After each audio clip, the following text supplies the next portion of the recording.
ya keeping well di Jakarta, di Surabaya. As best we can. Ya. Yeah, Ya, lumayan ini sih. Lumayan. we're we're trying best to serve the congregation as well. Kayak give obat untuk orang-orang yang iso mandiri, and then also Mhm. food for people yang nggak bisa beli makanan, you know. So we give it out every day. Terus juga kita kayak ada beberapa orang yang mungkin kehilangan pekerjaan untuk delivering those food. Mhm. We just try to gather them. Siapa yang nggak ada kerjaan kita, jadi mereka bisa antar juga dan kita bisa kasih mereka something juga kan, that Ya. way. Yeah, trying everything. Yeah, Ya, pray for us though. It's ini kan PPKM diperpanjang ini Mhm. memang 2nd of August memang ya.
Selamat datang di episode 2 City to City Indonesia Gospel Talk. Senang sekali bisa berkumpul sama teman-teman hari ini, apalagi di masa di mana kita mungkin agak tegang dan mungkin ada banyak tekanan di hidup kita bisa beristirahat di sini dan mendengarkan percakapan tentang isu-isu yang bisa membantu kita dan memberkati kita dalam hidup kita, bukan hanya di dalam gereja, tapi di luarnya juga.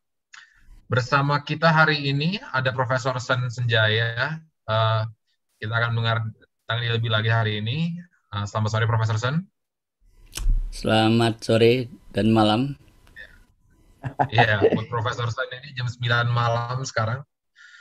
Kalau ini teman-teman pertama kali datang ke Gospel Talks, ini adalah tempat di mana kami sebagai saudara seiman berkumpul untuk mendiskusikan topik-topik yang mungkin bisa membantu dan adalah topik yang of interest buat teman-teman dari segala background gereja. City Gospel Talks itu dipresent oleh City to City Indonesia, yaitu adalah cabang afiliat dari Redeemer City to City dari Gereja Redeemer di New York. Kita adalah satu organisasi yang ingin merintis dan menguatkan gereja melalui pelatihan pemimpin-pemimpinnya. Sekarang, baru hari ini, City to City Indonesia punya website, dan ini saya post sekarang di chat buat teman-teman semua. Jadi kalau teman-teman mau lebih tentang kita, bisa lihat di sini, dan kalau misalnya mau kontak kita, informasinya ada di sini. Dan kita juga ada akun Instagram di @City2City_Indonesia. Di situ kita akan posting tentang event-event yang kami akan selenggarakan di masa depan. Oke, dengan ini mari kita mulai dengan cara yang rohani dengan meminta Roh Kudus memimpin kita. Tes, boleh buat dalam doa. Of course, I'll pray in English, yeah. Father, we come to you, and I pray that you would keep our minds and our hearts attentive to the topic we're talking about today. A lot of hurt, a lot of instability, a lot of harm to the gospel has been done because Christian leaders are not living in line with the gospel worldview that they claim to hold on to and believe. And I pray that you would allow us to understand what it means to be a leader who has been entrenched in the gospel, and how that gospel message will not just be something we hear on the pulpit on Sundays, but also something that animates and excites our hearts, our hands and our feet, and our words of our mouth as we interact with those around us. Help us, Father, lead well. Help us lead people not to ourselves, but to you. In Jesus' name we pray. Amen. Amin. Thank you, Pastor Cesar. Oke, so hari ini kita ada teman-teman biasa kami, ada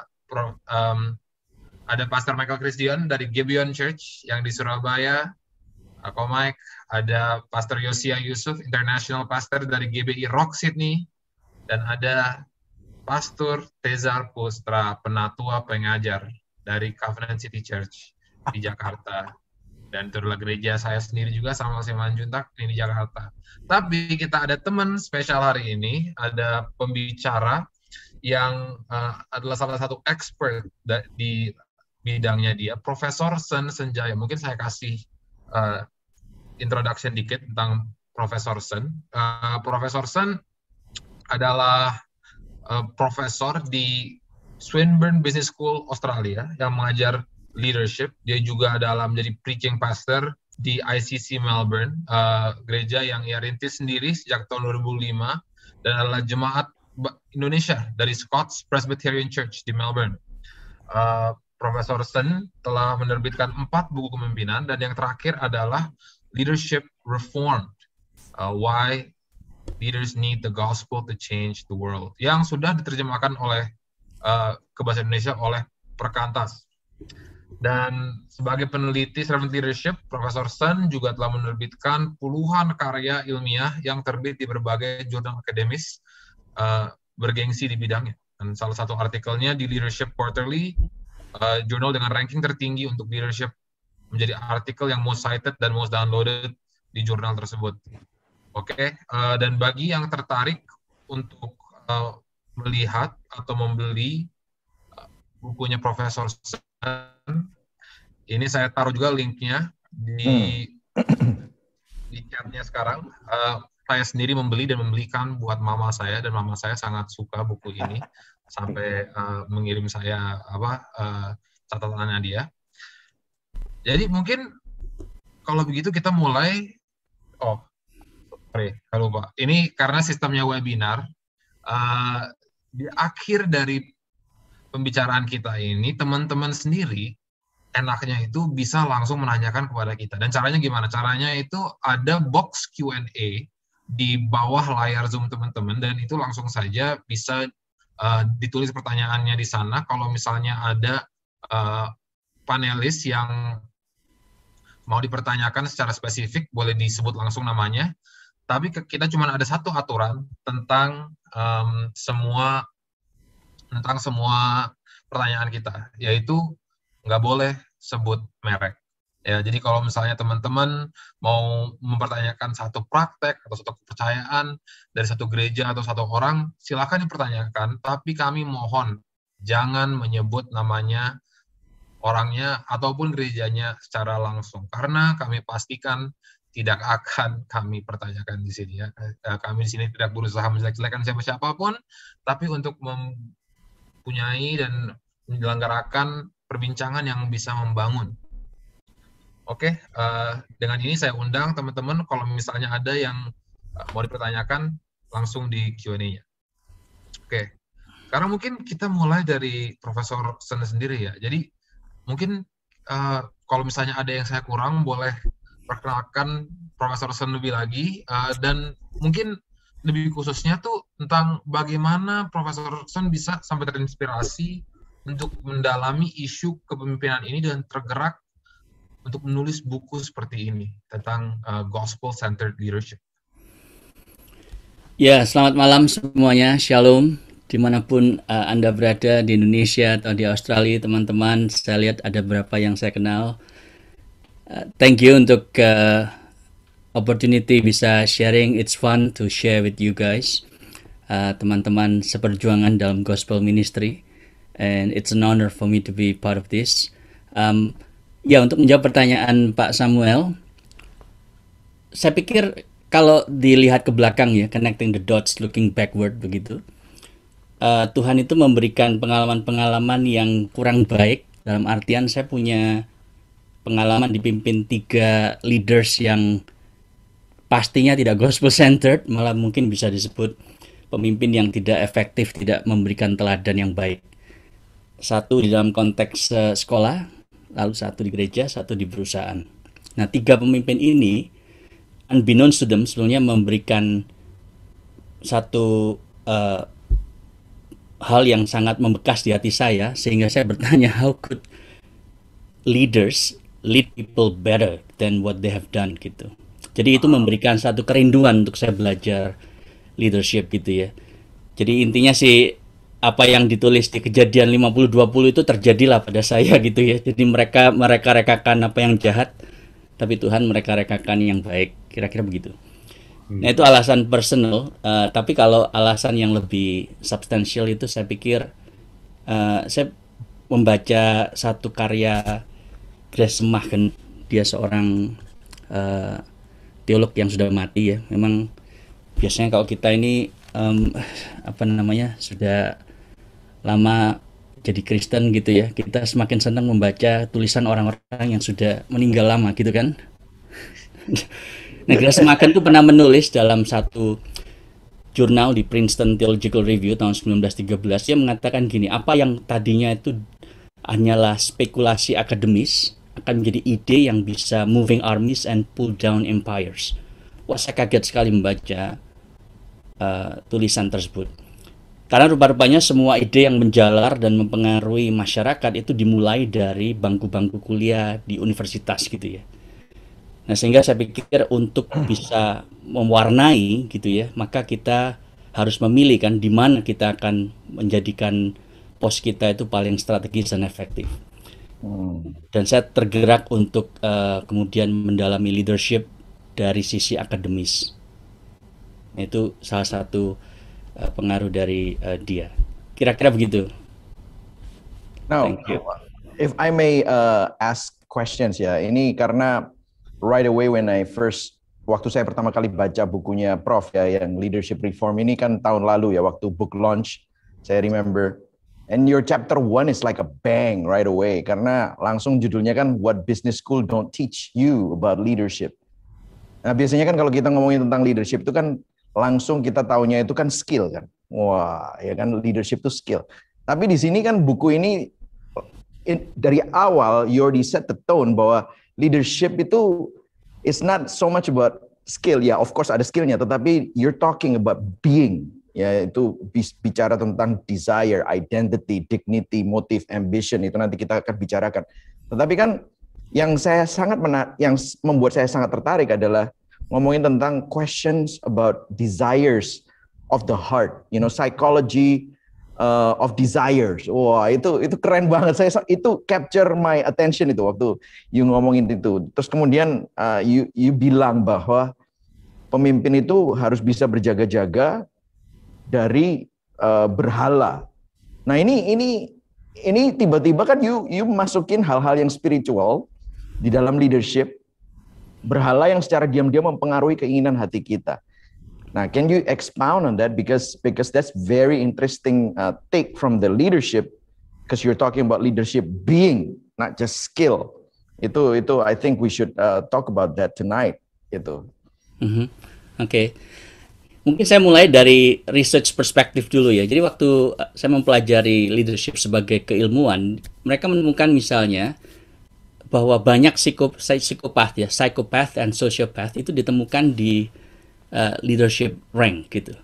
Jadi kalau kita mencari di mana banyak psychopath and sociopath, itu bukan di mental institution tapi banyak di corporate, banyak di organizations gitu ya. Bahkan yang terakhir ini ada satu artikel di Journal of Applied Psychology, Karen Landay dan teman-temannya. Dia membuat meta-analysis dari 92 studi dan menemukan bahwa seorang yang punya psychopathic personality itu akan more likely to be leaders. Karena dia itu charming, dia bisa bringing himself and herself, more like himself sih daripada herself, untuk bisa naik lebih cepat dari yang lain gitu ya. Jadi memang at the end of the day itu masalah hati gitu, dan penelitian secara empiris itu membuktikan itu.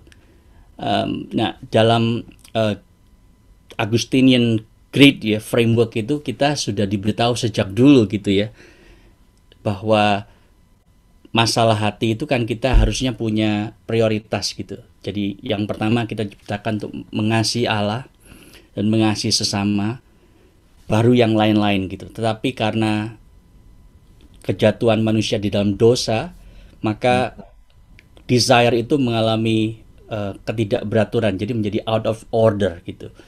Sehingga Tuhan kita taruh bukan menjadi yang terutama, tapi di bawah. Dan yang menggantikan itu adalah keinginan hati kita. Jadi itu adalah satu framework yang saya kira sangat kuat muncul di Alkitab dari sejak Perjanjian Lama sampai Perjanjian Baru. Wow. Mungkin itu dulu frameworknya ya. Okay. Now that's very interesting, because kalau kita ngomongin tentang hati, setiap orang tuh punya ini ya,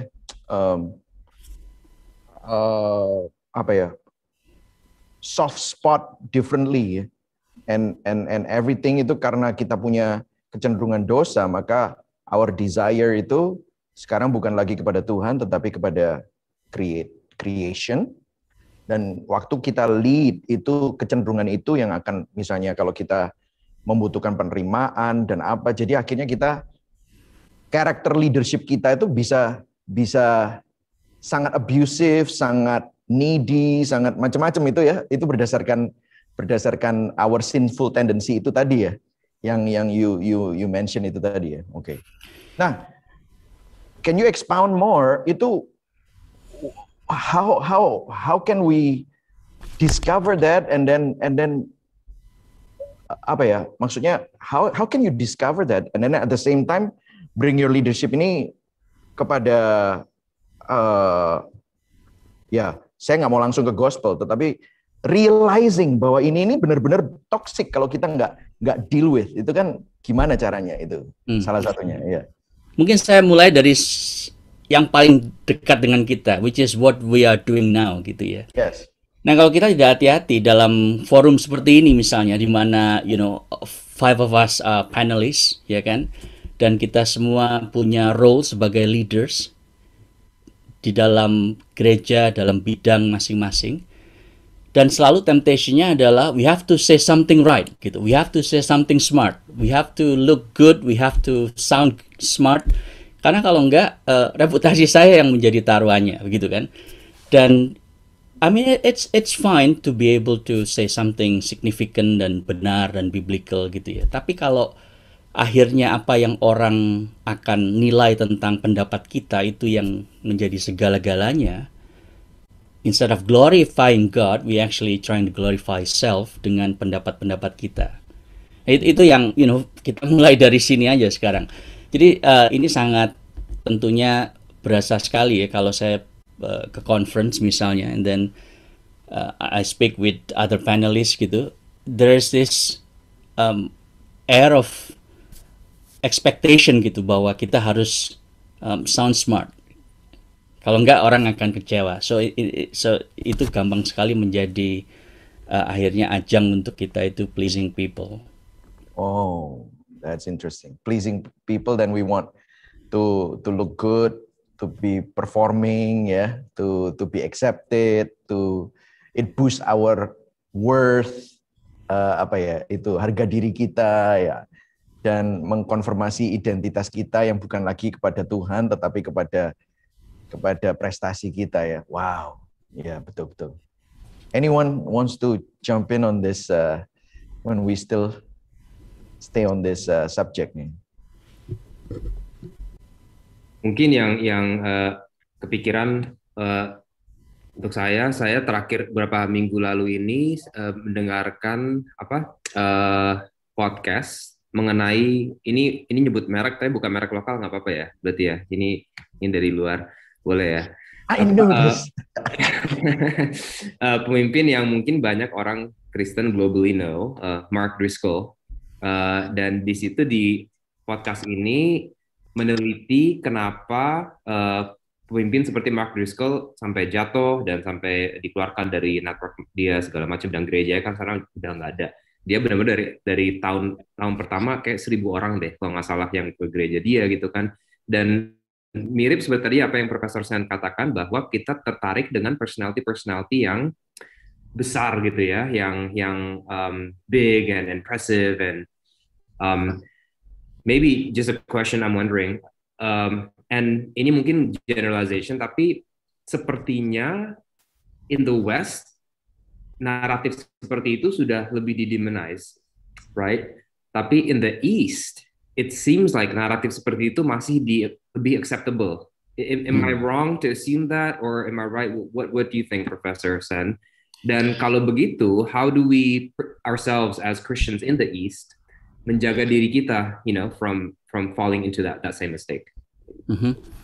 Yeah, thank you, Pastor Tezar. Saya pikir kasus Mark Driscoll itu harusnya menjadi pelajaran bagi kita semua ya. Dan Christianity Today sengaja mengangkat kasus ini meskipun sudah agak lama, karena saya pikir mereka merasa ini terlalu berharga untuk dilupakan begitu saja. Karena itu salah satu kasus pertama di mana seorang yang mungkin boleh disebut sebagai ini ya, mega church pastor gitu di Amerika, yang jatuh bukan karena masalah finansial, bukan karena masalah seksual, bukan karena masalah doktrinal, tetapi purely masalah bagaimana dia abusing his leadership authority. Dan itu sebuah hal yang cukup baru sih menurut saya dalam kasus-kasus ini ya, Christian leaders yang jatuh di Amerika. Nah, saya pikir satu pelajaran yang saya coba garis bawahi dari kasus Mark Driscoll itu adalah bahwa ternyata mungkin sekali bahwa seorang leader yang sudah mengerti Injil, mengkhotbahkan Injil, itu tidak menghidupinya. Dan mungkin dia menghidupinya di awal, tetapi along the way, dia melupakan itu. Ya karena kita tahu apa yang dituduhkan kepadanya, dan ini bukan allegedly lagi, tetapi sudah menjadi bukti bahwa bagaimana leadershipnya domineering, abusive, dan dia mengatakan I am the brand gitu kan, you guys are nothing without me dan seterusnya. Saya pikir yang terjadi seperti itu. So we can preach the gospel, understand the gospel, but we don't actually get gripped by the gospel. Nah itu satu hal yang saya kira sangat berbeda ya. Bahkan kalau saudara semua itu ngikutin kasusnya, Paul Tripp itu kan sempat jadi church board-nya. Setelah 8 bulan dia resign. Dan dia sempat mengatakan dalam podcast yang disebut Pastor Tesar tadi bahwa I've never seen a church that is so abusive dalam seperti konteks yang ada. Nah, saya pikir konteks destructive leadership dan abusive leadership ini sudah dipelajari secara empiris dan kita tahu sebab-sebabnya gitu. Nah, salah satunya adalah bahwa power itu corrupts gitu ya. Powerlessness juga corrupts gitu. Jadi orang yang tidak punya power ingin berambisi untuk menjadi powerful. Tapi yang menarik dari power ini kan tadinya dia itu decent, baik, tapi kemudian along the way berubah gitu. Dan proses berubahnya ini biasanya gradual dan tidak disadari gitu. Nah, internal apparatus kita sebagai manusia itu kan kita seringkali bereaksi cepat untuk perubahan-perubahan yang mendadak gitu ya. Misalnya climate change itu orang nggak sadar, sampai sekarang sudah sadar tapi telat gitu ya kira-kira. Karena itu slow and gradual change. Demikian juga dengan kondisi hati kita. Gitu. Seringkali perubahannya sangat subtle, itu sebab kita tidak sadar. Saya kira itu yang terjadi pada banyak pemimpin yang jatuh gitu ya. Dan tadi yang Pastor Mike katakan itu ya, what business schools don't teach you, itu adalah bahwa kita ini punya hati yang sangat prone terhadap 3 kuasa gelap itu ya. Jadi the flesh, the world, and the devil. Nah, kedagingan, dunia, dan setan. 3 unholy trinity ini bekerja secara harmonis, secara subtle untuk selalu menjebak kita gitu. Jadi kalau kita tidak hati-hati, kita akan gampang sekali untuk jatuh gitu. So anyone essentially at this side of heaven itu bisa jatuh. I think that's the lesson we learn from that case. Dan yang menyeramkan pelan-pelannya itu ya. Yang sorry Mike. Oh, it's interesting because gara-gara podcast itu sebenarnya ada yang nanya sama saya dari salah satu leaders di gereja, bukan di gereja kami, tetapi ada yang nanya, "Okay, Pastor, I understand bahwa seorang leader itu harus gospel, harus meek, and then to be like Jesus dan yang lain-lain. Tetapi gini loh, saya juga pernah ngelihat kayak gitu, ada leadership misalnya sebuah kemajelisan dengan pastoral team. Nah, pastornya memang benar-benar meek, benar-benar pastoral banget, hatinya baik sekali. Tetapi kemudian karena dia gospel center, maka waktu ada sesuatu yang karena dia humble, dia forgiving, maka dia ada kecenderungan untuk pasif, ya udah. Nah, kita serahkan kepada kedaulatan Tuhan. Kita ya akhirnya dia padahal apa yang dia perjuangkan tuh semestinya bagus. Dan I'm sitting in that board, I'm trying to, tapi kita kalah hawa sama yang satu ini yang tidak setuju dan yang lain-lain gitu ya. Nah, saya nggak tahu apakah orang itu psikopat, saya nggak tahu deh. Cuman, where do you find the balance between gospel centered leader yang nah ini mungkin my next question itu ya. Kan in chapter 3 you're saying how the gospel creates leading servant leader or leading servants, Dan ada perbedaan itu.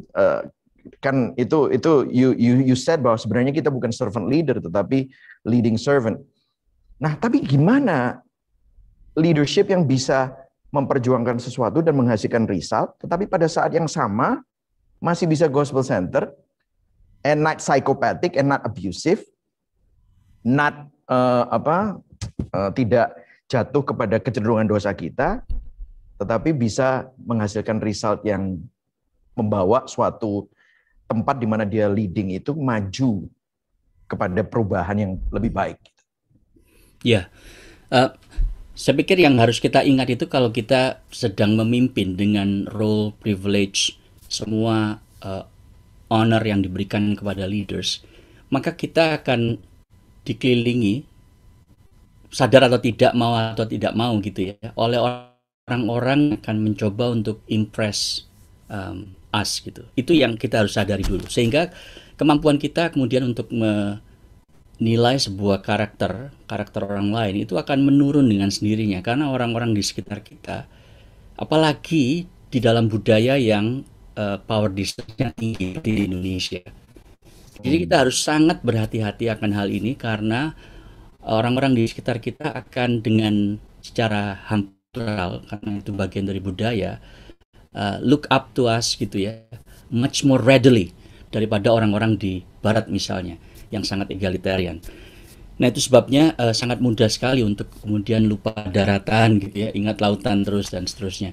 Nah yang kita harus pikirkan, kenapa leading servant dan bukan servant leaders, itu saya pikir masalah identitas. Jadi identitas memang saya kira penting sekali ya. Dan waktu saya melihat literatur tentang identity, saya cukup kaget misalnya karena apa yang mereka sebut sebagai identity work itu sesuatu yang jarang sekali kita pikirkan di dalam konteks leadership gitu.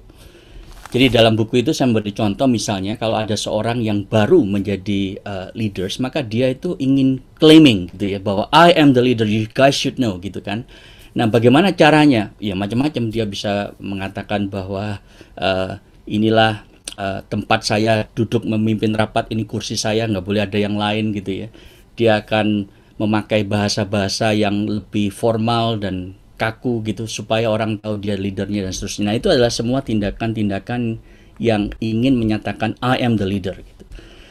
Tapi kalau kita lihat Alkitab, sebetulnya yang menurut saya itu sangat menarik, Rasul Paulus, Petrus, pada waktu mereka memperkenalkan dirinya ya di 1 Korintus, di 2 Petrus gitu ya, selalu mereka menyebut terlebih dahulu a slave of Jesus Christ, baru apostle of Jesus Christ.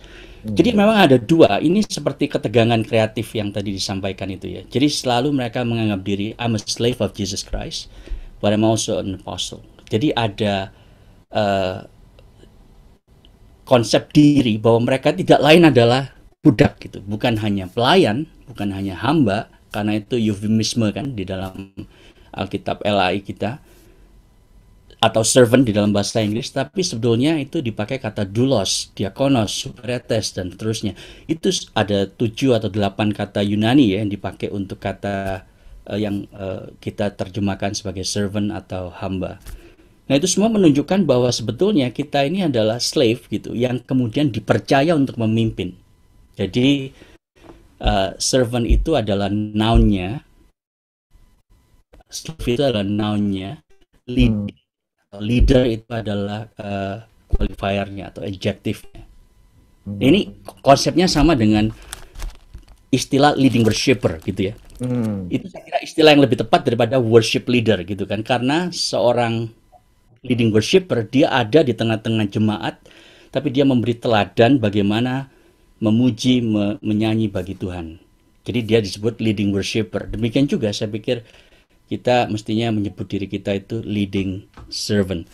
Mestinya business card hamba-hamba Tuhan memang harusnya diganti sih, bukan lead pastor, tapi lead slave gitu ya. No, but seriously, I think konsep diri itulah yang akhirnya menolong. Nah, nanti pertanyaan berikutnya adalah selalu yang saya selalu dapatkan di banyak seminar, bagaimana supaya kita tidak dijadikan doormat gitu kalau kita adalah slave. Right. That's right. Nah ini yang saya kira butuh bijaksana dari Tuhan gitu ya. Dan salah satu insight yang saya dapatkan pada waktu saya melakukan PhD study di bidang servant leadership, dan salah satu orang yang saya interview, seorang eksekutif Kristen, dia mengatakan kita harus punya konsep diri yang sehat dengan mengatakan bahwa I am your servant, but you're not my master. Jadi itu konsep diri yang sehat gitu, bahwa ya saya di sini untuk melayanimu, tapi kamu bukan Tuhan saya gitu. Because I serve one master and that's Christ. Dan saya juga melayani board of directors yang saya harus accountable gitu ya. So you're not the only person that I'm accountable to, but I'm accountable to a lot of people, and I'm accountable mostly to God. Nah, jadi itu satu hal yang saya kira perlu kita ingat di dalam konsep diri kita. Wow.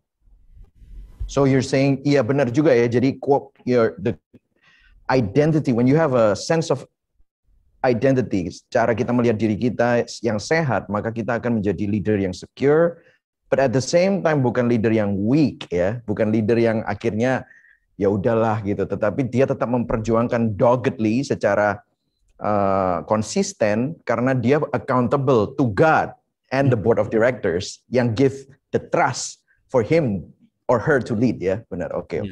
Nah, konsep ini secara biblikal muncul di 1 Korintus 4, saya pikir paling jelas di sana.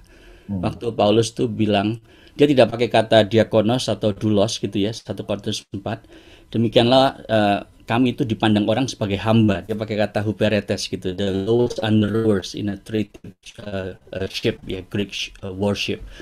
Jadi pendayung di kelas yang paling bawah yang tugasnya hanya melakukan apa yang disuruh oleh kapten kapal gitu. Nah, tapi kemudian dia mengatakan kita juga adalah stewards of the mysteries of God atau stewards of the gospel. Nah, tugas seorang steward, seorang manajer rumah tangga, oikosnomos, itu adalah growing resources. Nah, growing resources apa yang Tuhan percayakan pada kita yang paling penting? His people. Itu sebabnya kita harus berusaha dengan sangat berambisi, nanti kita bisa bahas ambisi. Bagaimana resources yang Tuhan percayakan kepada kita itu growing. Dan itu masuk resources yang ada di perusahaan atau di gereja. Karena kita akan diminta pertanggungjawaban untuk itu. So, slave and steward, slave and apostle itu selalu pola yang muncul di Perjanjian Baru tentang konsep jati diri leaders. Oke. Sekarang kita masuk ke bagian ini ya.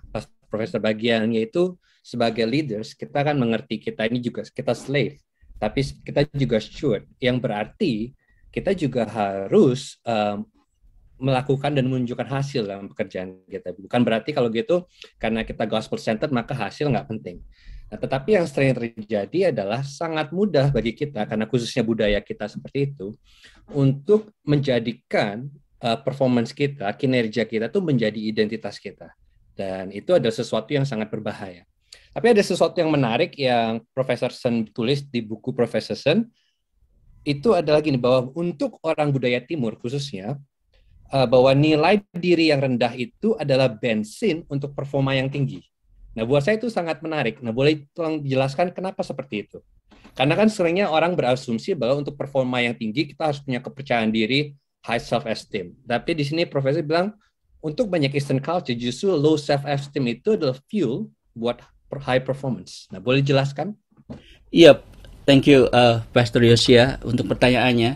Saya pikir ini juga tidak terlepas dari, jadi tadi kalau saya mengatakan ada unholy trinity ya, ini berkaitan dengan pengaruh the world gitu. Jadi maksud saya the world itu bukan dunia sebagai kondisi geografis ya, tapi dunia sebagai value system yang anti God gitu. Nah, salah satu dari banyak nasihat yang kita selalu dengar kalau di timur gitu ya, termasuk dari orang tua kita yang semuanya itu well-meaning, tetapi seringkali kurang biblical. Adalah misalnya begini, jangan sampai kamu dihina orang, kamu harus jadi orang, kamu harus kerja keras, kamu harus mencapai yang orang lain gak bisa, sehingga kamu bisa buktikan sama orang itu bahwa kamu lebih dari mereka. Low self-esteem itulah yang kemudian menjadi bensin untuk dia bekerja keras. Nah, di dunia barat ada orang yang namanya Malcolm Gladwell itu mengatakan 10,000 hours. Wah, itu klop sekali dengan Asian perspective gitu ya. Berarti anak saya tuh harus 10.000 jam latihan piano, latihan balet, latihan berenang supaya dia tuh mengalahkan semua orang di dunia. Tapi kemudian research yang dikutip Malcolm Gladwell itu terbukti tidak 100% empirically valid sih gitu ya. karena it's not about 10,000 hours ternyata yang membuat seorang itu berhasil di bidangnya. Nah, jadi ini saya kira masalah budaya, pengaruh-pengaruh budaya yang well-meaning tetapi saya kira tidak biblical, karena itu kemudian menjadikan kebahagiaan kita, meaningful life kita itu berdasarkan what we have achieved atau potentially what we can achieve. Nah, kalau begitu pertanyaannya sekarang, Profesor. Nah, tentu kita sebagai, konteksnya kita perkecil sedikit ya, baru ntar habis itu kita lebarkan dulu. Yaitu sebagai pastor, sebagai pendeta, yaitu tentu kita dituntut untuk juga menunjukkan hasil. Nah, tapi bagaimana kita menjaga keseimbangan antara identitas kita yang secure, siapa kita, bahwa kita servant, tapi juga kita membuahkan hasil pada saat bersamaan. Nah, bagaimana kita bisa melakukan dua ini pada saat yang bersamaan? Karena kan sangat mudah untuk satu, kayak seperti yang tadi Komak bilang, yaitu kita menjadi pasif, kita akhirnya ya sudahlah, aku mengalah, percaya kedaulatan Tuhan, segalanya. Atau yang kedua, kita menjadi terlalu domineer, terlalu very performance oriented, dan sampai akhirnya kita kehilangan dan kemudian menyamakan identitas kita dengan kinerja kita. Ya, jawabannya nanti banyak di soal ambisi sih. Jadi saya kira kita harus sangat menjadi pemimpin Kristen yang berambisi on the one hand, tetapi juga menjadi pemimpin Kristen yang sangat relax gitu ya. So the gospel itu seperti satu resource yang menolong kita untuk bukan 50-50 jadi balance gitu, tetapi kita bisa sangat hardworking dan sangat relax gitu. Nah, ini yang saya kira menolong adalah bahwa kalau kita ingat definisi gospel ya, dari tadi kan kita ngomong gospel centered gitu ya. Definisinya itu kan kalau secara sederhana bahwa Allah itu memperbarui seluruh ciptaan melalui kematian dan kebangkitan Kristus. Itu saya kira definisi yang cukup sederhana tetapi mewakili. Nah, pada waktu dikatakan Allah memperbarui seluruh ciptaan melalui kematian dan kebangkitan Kristus, maka kita yang sekarang sudah ada di dalam Kristus, kita ikut berkolaborasi bersama dengan Kristus untuk membawa shalom Allah itu di dunia sekarang. Karena itu nanti akan diserap di dalam langit yang baru dan bumi yang baru. So what we are doing now this side of heaven actually would matter gitu. Itu tidak akan hilang selama itu tidak mengandung dosa, selama itu kita kerjakan untuk kemuliaan Tuhan. Ya, saya pikir ini yang seharusnya memotivasi kita gitu. Jadi apa yang dilakukan Yesus waktu dia melayani di bumi itu sebetulnya adalah undo ya, undo itu saya tidak tahu bahasa Indonesianya apa undo ya, tetapi undoing apa yang menjadi efek dosa kira-kira. Jadi pada waktu Yesus itu menyembuhkan orang sakit, dia sebenarnya sedang mengatakan bukan saja yang pertama Allah mengasihi orang yang sakit, bukan hanya bahwa Allah itu lebih berkuasa dari penyakit, tapi yang ketiga ini yang kita paling jarang dengar, yaitu bahwa dalam dunia yang awal desain Allah itu nggak ada penyakit. Dan itu yang Yesus sedang bawa dengan kedatangannya di dunia. Nah, kalau kita bekerja sebagai dokter, peneliti, ya apalagi vaksin gitu, maka whatever we are doing di area medis itu akan berkontribusi kepada dunia yang akan datang di mana nggak ada lagi penyakit. Nah, kalau kita tahu bahwa pekerjaan kita itu punya dampak yang luar biasa kekal, kita nggak bisa kerja separuh-separuh. We have to give our all. Karena kita tahu itu akan connect dengan the new heaven and new earth. Tapi on the other hand, kita juga tahu bahwa sekeras apapun kita bekerja, yang namanya kanker, kematian, kemiskinan, korupsi, tidak akan selesai sampai 7 generasi yang akan datang. Itu sebabnya kita jangan seperti orang yang delusional, kemudian burnout gitu ya, karena ingin menyelesaikan masalah seakan-akan kita kemudian menjadi Messiah gitu. Nah, saya pikir ketegangan kreatif ini yang menolong kita untuk bisa kerja keras, tapi tidak kemudian stres dan depresi. Saya mau nanya sesuatu, tapi saya mau ingatkan juga teman-teman untuk menulis pertanyaan teman-teman kalau ada di box Q&A yang ada di bawah Zoom ini. Sebentar lagi, kira-kira 20 menit lagi maksimal, kita akan masuk ke dalam sesi tanya-jawab, di mana teman-teman bisa menanyakan langsung apapun yang berhubungan dengan leadership ke panelis manapun di sekitar kita.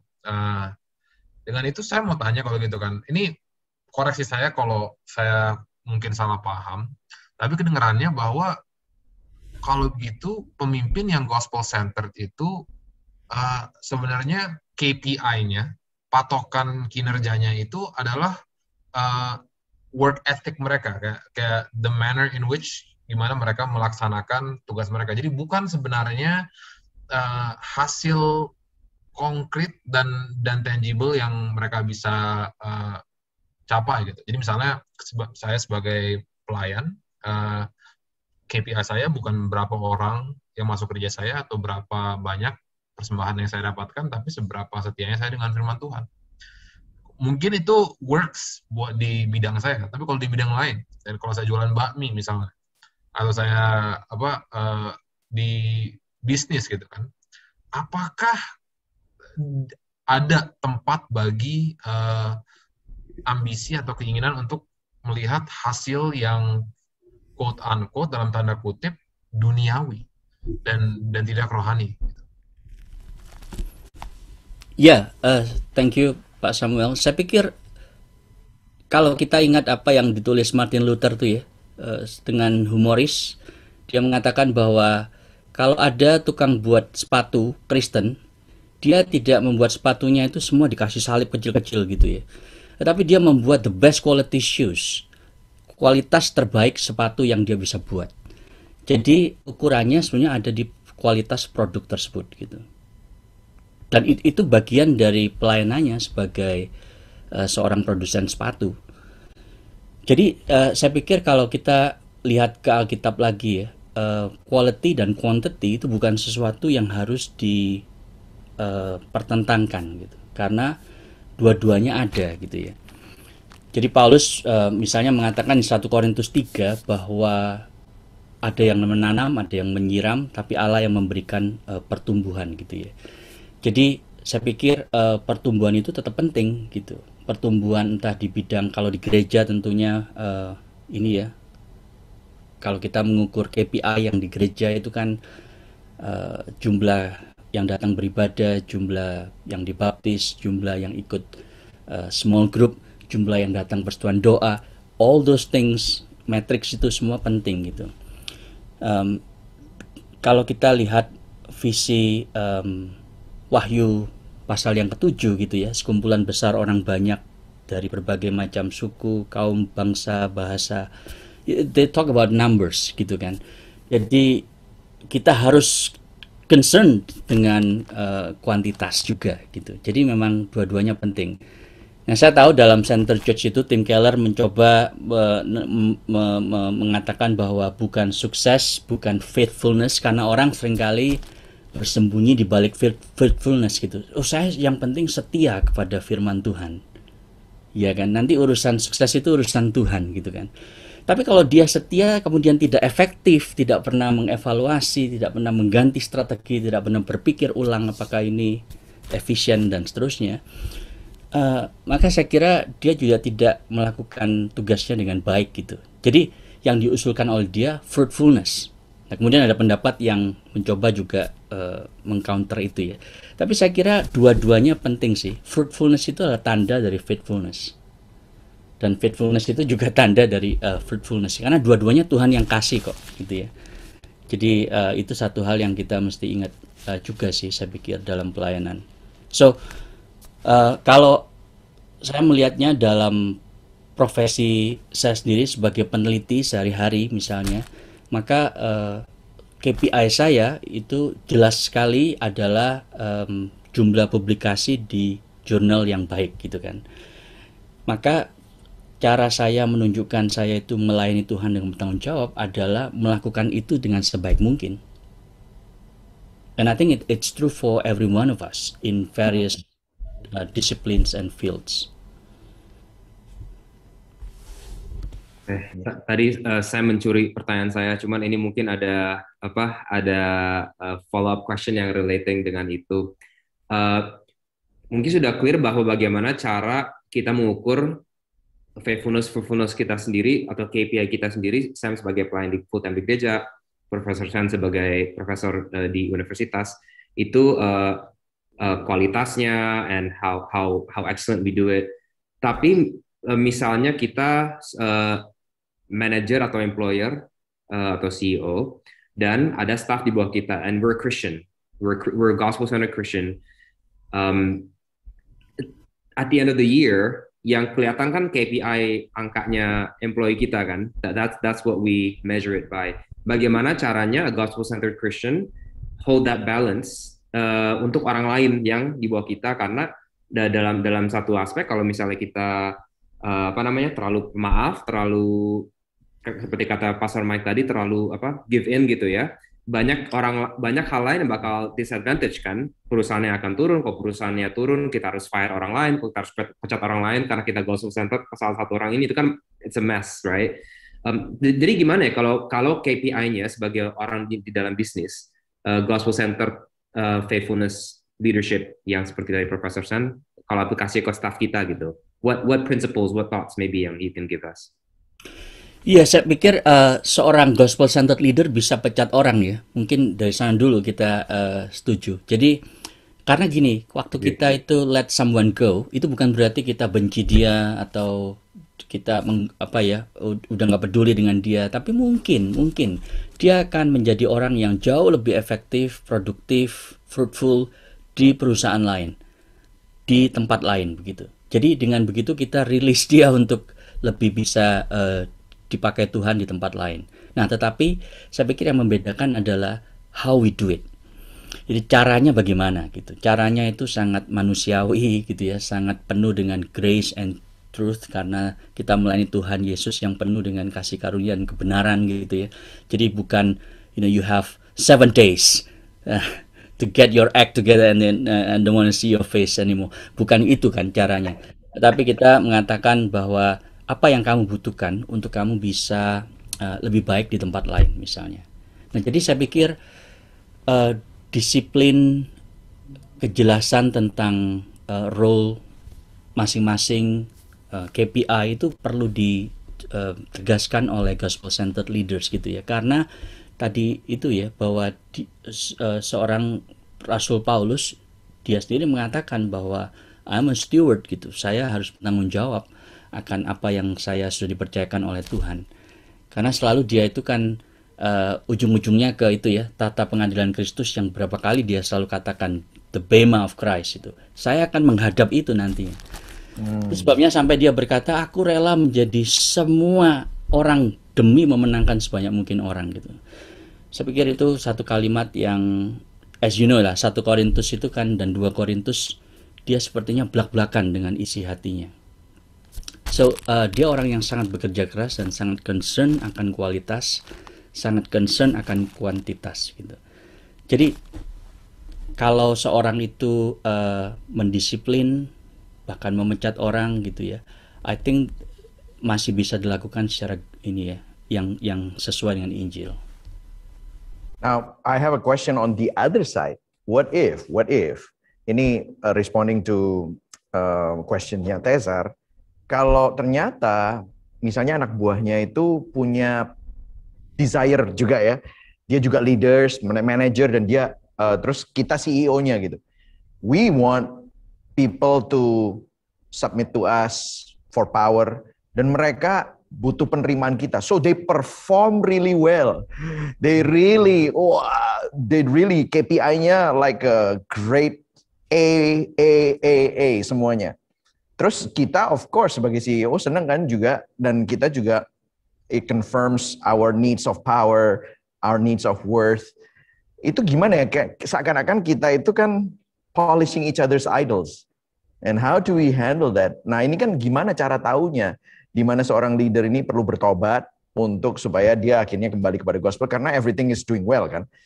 Ya, itu I just want to throw it. How do we handle that? Saya pikir nanti tergantung konteksnya ya, Pastor Mike. Apakah dia bekerja di perusahaan Kristen misalnya dan anak buahnya itu Kristen juga gitu ya. Ataukah dia bekerja di perusahaan yang board of directors-nya semua bukan Kristen, dan itu akan mempengaruhi semua pendekatannya gitu ya. Seberapa overt atau covert dia harus menyatakan values yang dia miliki. Tetapi saya kira secara umum kita bisa menolong dia untuk tahu bahwa apa sih sebetulnya yang memotivasi kamu untuk bisa kerja sekeras ini gitu. Are you trying to please someone?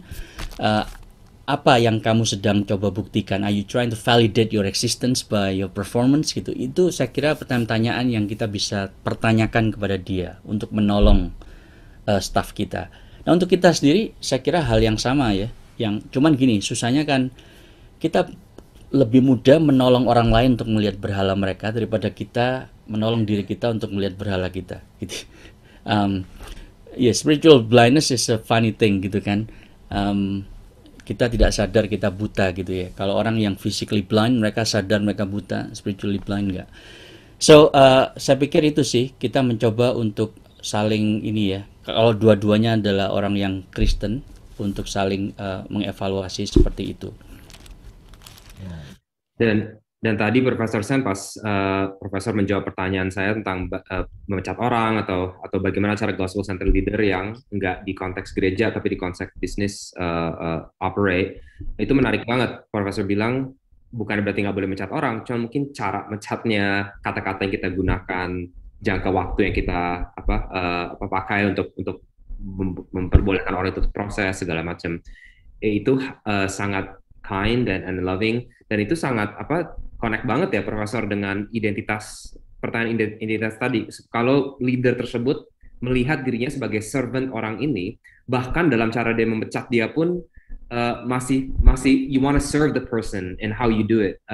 Bagaimana cara mentransisi dia mungkin ke job yang mungkin lebih tepat buat dia, bagaimana cara explain. So it seems like identity dan cara kita melakukan all this nyambung sekali ya Profesor ya.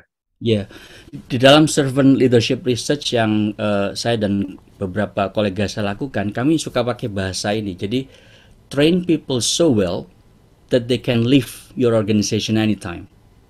Karena mereka akan marketable banget gitu kan. But treat them so well that they do not want to gitu.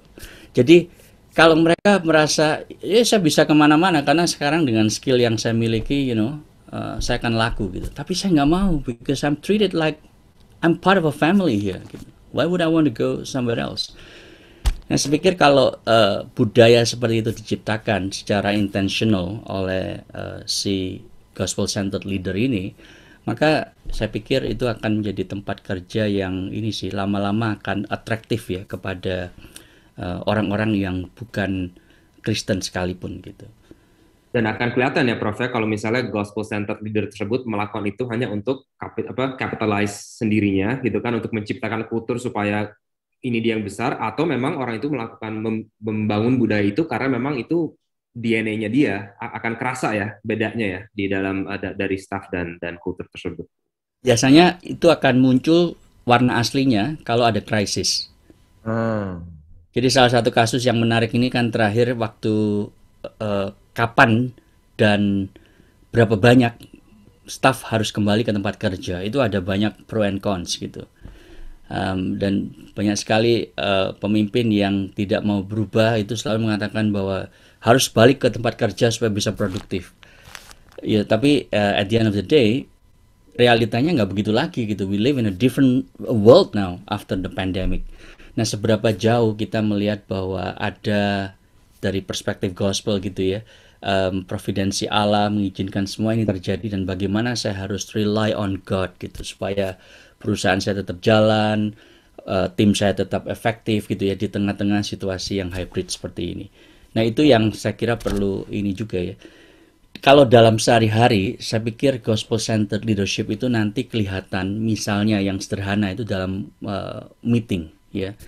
Nah, kalau dalam meetings yang kita lakukan, apakah dia itu misalnya sebagai seorang pemimpin selalu make sure bahwa semua orang yang ada di ruangan itu punya kesempatan untuk bicara.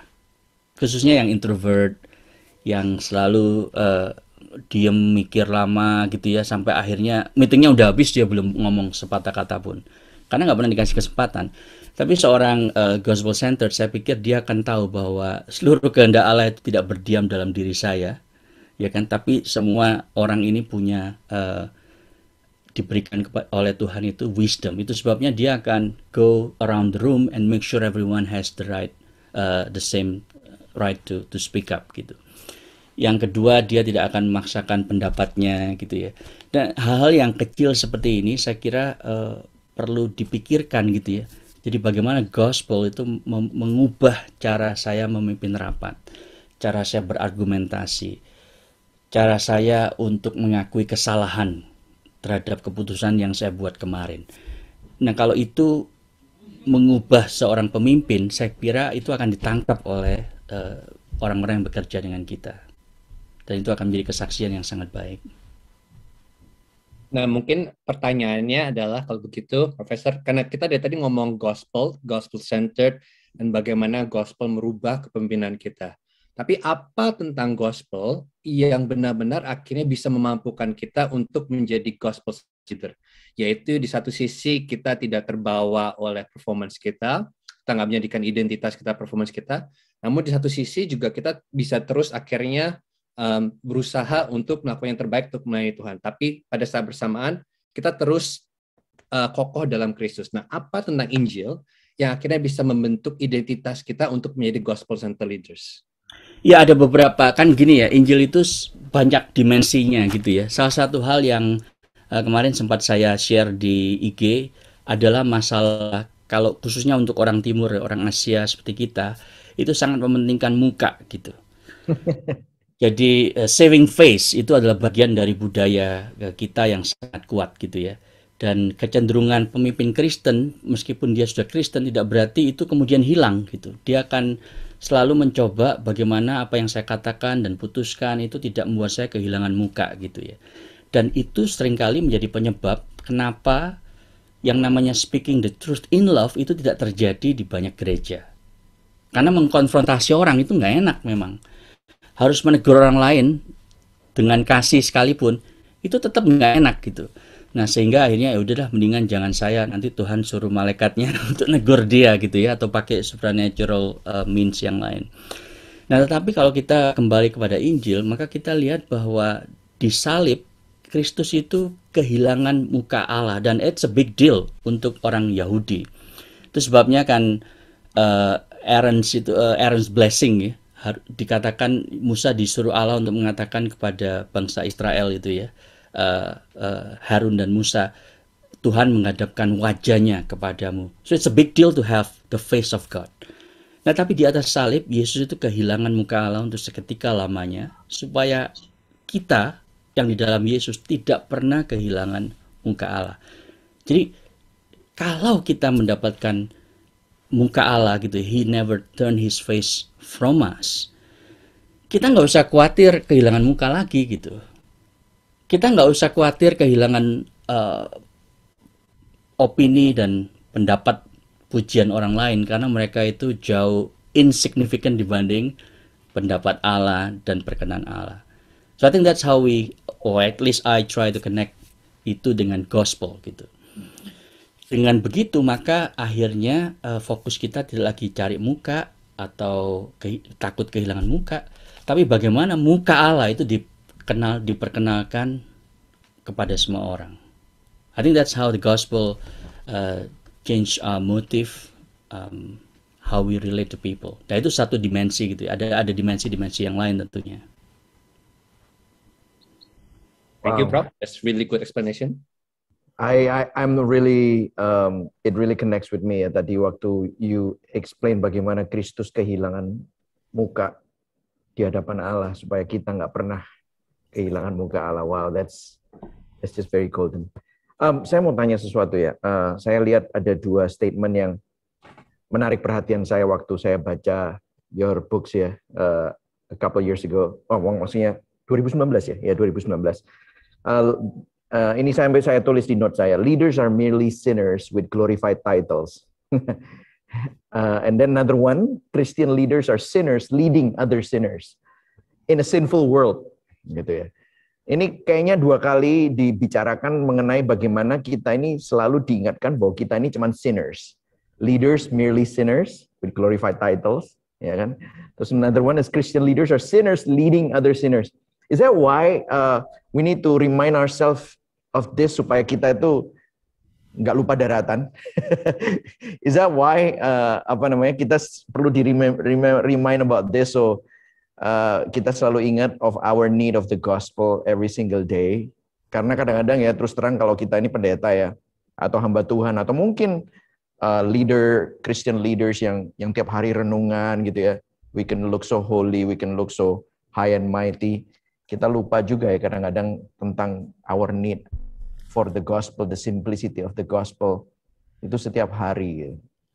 Mungkin you can expound how you finally get those amazing quotes yang quotable kayak gitu tuh, keren banget tuh. I want to hear how you get that gitu.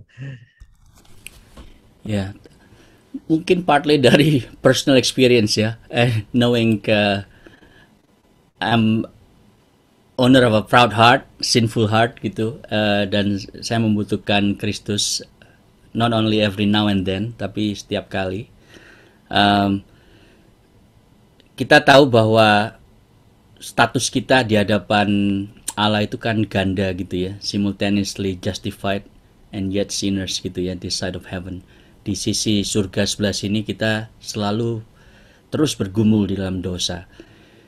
Dan tanpa kita itu bersandar kepada Kristus, maka yang tadi Unholy Trinity itu akan selalu siap untuk menelan kita balik ke dalam same habit gitu ya, same pattern of thinking yang berdosa. Jadi saya pikir kita tetap perlu kasih karunia Allah setiap saat. Dan baru-baru ini dalam 3G leaders cell group kami, kita membahas bukunya Dan Ortlund, Gentle and Lowly. Dan saya diingatkan bahwa dari 89 pasal itu ya, Matius, Markus, Lukas, Yohanes, hanya ada satu tempat di mana Yesus itu menyatakan hatinya, yaitu di Matius 11 ayat 28 sampai 30 itu kan. Dan dia tidak mengatakan my heart is joyful and generous, tapi dia mengatakan siapa dirinya hanya di sana, yaitu dengan mengatakan aku ini rendah hati dan lemah lembut. Dan waktu dia menyatakan dirinya sebagai Tuhan yang rendah hati dan lemah lembut, dia mengatakan kepada kita yang letih lesu dan berbeban berat. Dan saya tertarik karena ternyata Yesus tahu gitu persis bahwa kita itu karena keberdosaan kita, pergumulan kita setiap hari dengan dosa itu akan mengalami kepenatan di dalam pelayanan, di dalam pekerjaan, dan dia selalu punya postur itu tangannya terbuka gitu. Makanya dia mengatakan I'm gentle. Dan lowly in heart itu bicara soal I'm accessible, I'm close, you can come to me anytime gitu ya. Dan itu yang buat saya selalu merasa bahwa kenapa ya selama kita itu semakin lama semakin experience gitu ya, semakin tahu banyak, semakin bisa berbuat banyak, kita semakin reluctant untuk punya posture untuk lari kepada Yesus. Padahal dia selalu punya postur tangan yang terbuka dan dekat untuk siap menerima kita. I think that's something that we need to think about, apalagi sekarang di tengah-tengah pandemi di mana kita melayani begitu banyak kebutuhan di sekitar kita. Dan itu menarik ya. Sorry nih, satu lagi saya menarik tadi, opposite-nya dari meek and lowly bukan pride and ini, tapi capek and beban. Right? It seems like kenapa kita sering ngerasa beban yang mungkin berat banget dan ngerasa pressure dan capek. Mungkin the answer is karena we're a little prideful, and yeah, it's interesting when you mentioned that bahwa the opposite of meek and lowly, it is pride, but secara eksistensial mungkin itu terasa dalam perasaan capek dan beban yang seharusnya mungkin kita nggak pikul ya. Amazing. Wow, Profesor Sen, ini saya terberkati banget oleh diskusi ini. Ini saya mau sebentar lagi membuka floor ke audiens kita, ke pendengar kita. Ini saya ada beberapa pertanyaan. Saya kasih kesempatan sekali lagi untuk masukkan pertanyaan yang bisa saya tanyakan ke Profesor Sen. Cuman mungkin di waktu itu, kalau gitu kan kita dari semua kita bicarakan ini, saya sendiri ngerasa wah saya jauh banget dari gospel centered leader yang seharusnya gitu. Dan benar-benar susah sekali buat diri saya sendiri pun sampai di sana, apalagi mengembangkan pemimpin-pemimpin di pelayanan-pelayanan atau di tempat-tempat lain yang saya bisa percayakan kepada dia. Jadi bagaimana kita sebagai organisasi, sebagai gereja mungkin untuk mengembangkan 5 dimensi dari kepemimpinan ini. Ya, thank you Pak Samuel. Ini pertanyaan yang bisa dibahas dalam seminar tersendiri. Jadi tentang leadership development itu ya, separate topik memang. Tapi saya pikir ada beberapa hal yang kita perlu perhatikan kalau kita bicara soal leadership development itu. Yang pertama, kita harus melakukannya secara sistematik. Jadi kalau gereja, ini kalau saya ngomong dalam konteks gereja ya, idealnya itu harus dilihat sebagai leadership factory gitu ya, pabrik pemimpin. Sehingga leadership development itu bukan sebuah program yang hanya dijalankan selama sebulan, 2 bulan gitu ya.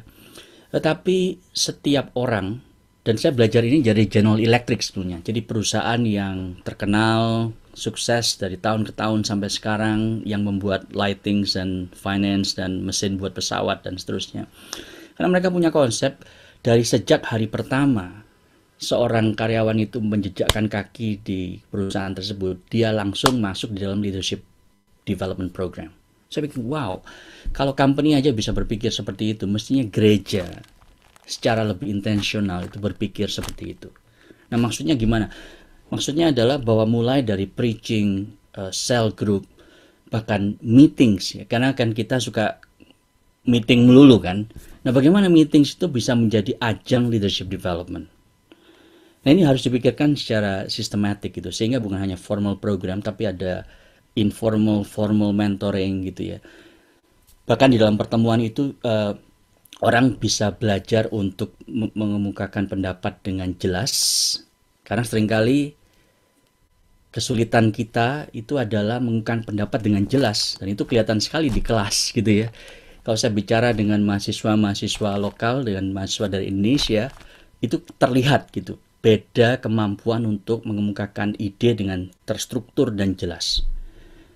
Nah, ini saya kira peluang-peluang yang mesti dijalankan di gereja sebagai bagian dari leadership development. Jadi harus systematic.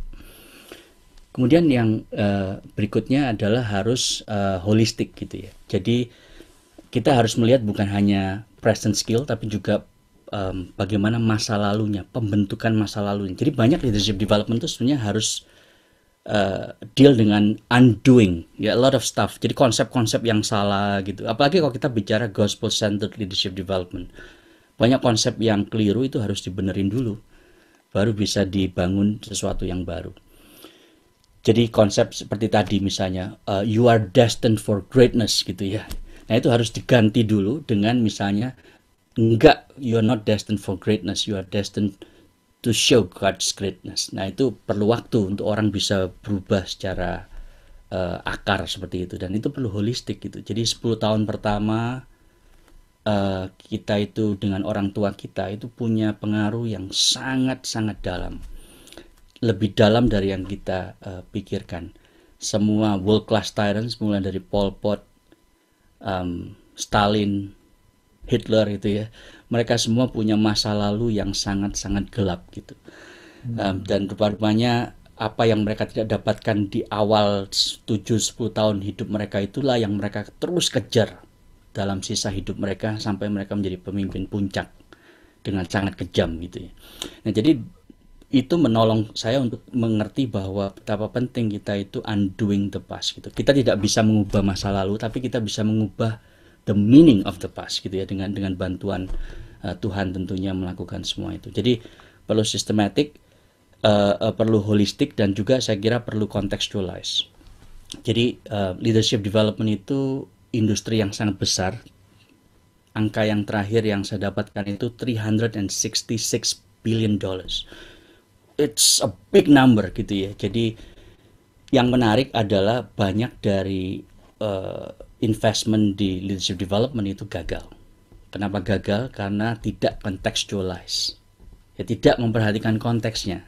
Jadi leadership development yang paling baik itu harus dilakukan dengan konteks masing-masing. Jadi misalnya di satu gereja mau diadakan leadership development, maka teman-teman sepelayanan itu harusnya sama-sama gitu. Karena ini bukan masalah leader development satu orang, tapi leadership development sebagai collective capacity.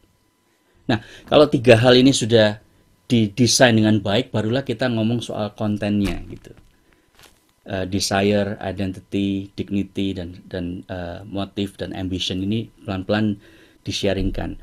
Dan cara yang terbaik bukan duduk di dalam seminar 9 jam gitu ya. Sebetulnya bukan itu.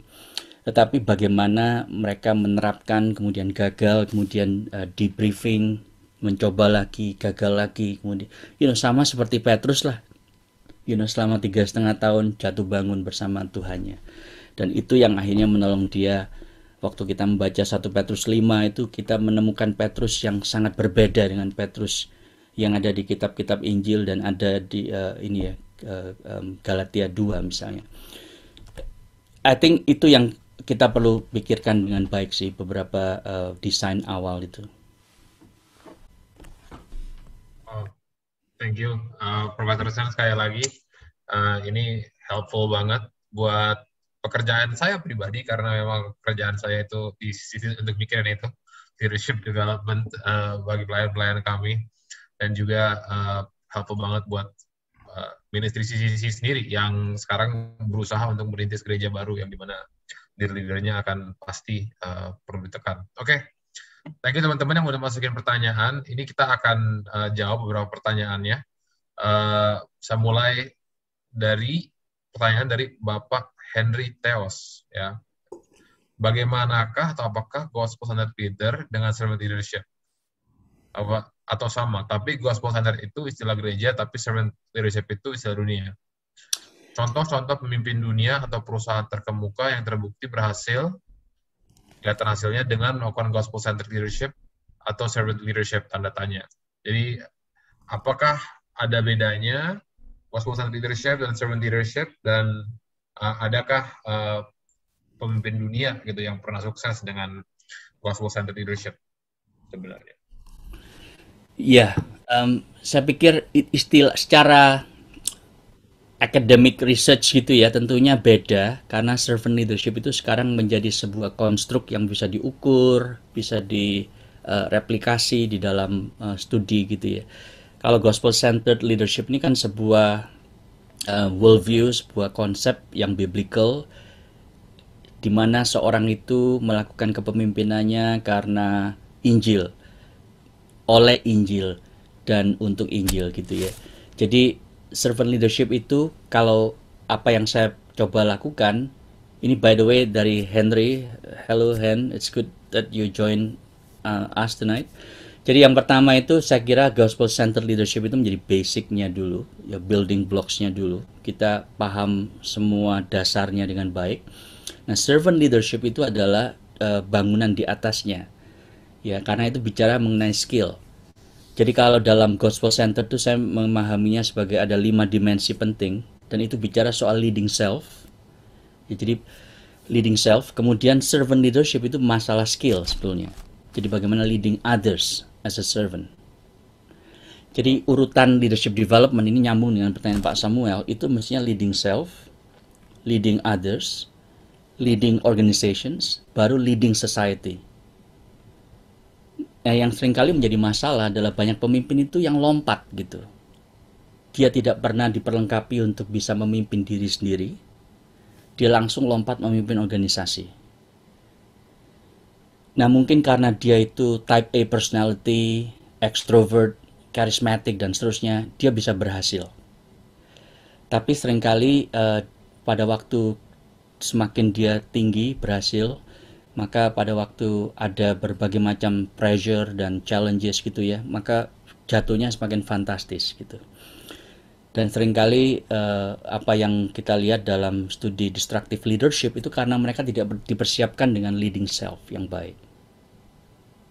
Nah itu sih kira-kira kaitannya gospel centered leadership dan servant leadership. Maka sekarang saya banyak mengusulkan kita mulai dulu dengan gospelnya gitu ya.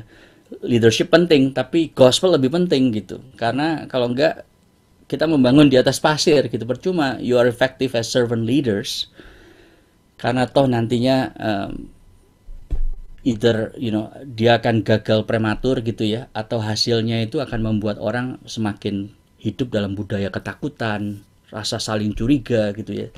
So sebuah gereja atau perusahaan bisa sangat high performing gitu, bisa sangat maju, tetapi budaya yang ada di dalamnya itulah budaya yang sangat takut dengan keputusan pemimpin yang hampir sama seperti Paus gitu kan, sangat penuh dengan kecurigaan, kompetisi yang tidak sehat dan seterusnya. Nah itu akhirnya percuma gitu.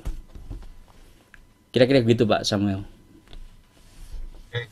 Saya boleh komen ya. Ini I remember you mentioned it in the seminar that you led di salah satu seminar yang aku ikut juga, bahwa the biggest problem of leadership is self ya, me. Dan is that why itu tadi ya dari self help, maksudnya bukan self help, maksudnya leading self itu nggak bisa. And we're trying to do self help, tapi self help doesn't help kan. Terus kemudian kita jump langsung ke organization gitu ya. Jadi akhirnya that's how it crumbles ya. Iya. Ya.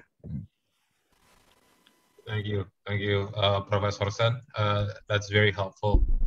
Ini guys, kalau mau baca lagi dari Profesor Senjaya punya buku, ini saya post lagi linknya. Mungkin tadi ada yang ke exit sama Zoom ya, or any other reason. Reform leadership reform dari Perkantas yang di bahasa Indonesianya, dan saya anjurkan beli yang bahasa Indonesia karena yang bahasa Inggris sangat mahal. Saudara, yang bahasa Indonesia jauh lebih affordable. Tapi ya, ini ada pertanyaan dari beberapa pertanyaan di sini sebenarnya tentang konflik resolution, gitu kan. Ini saya bacakan satu.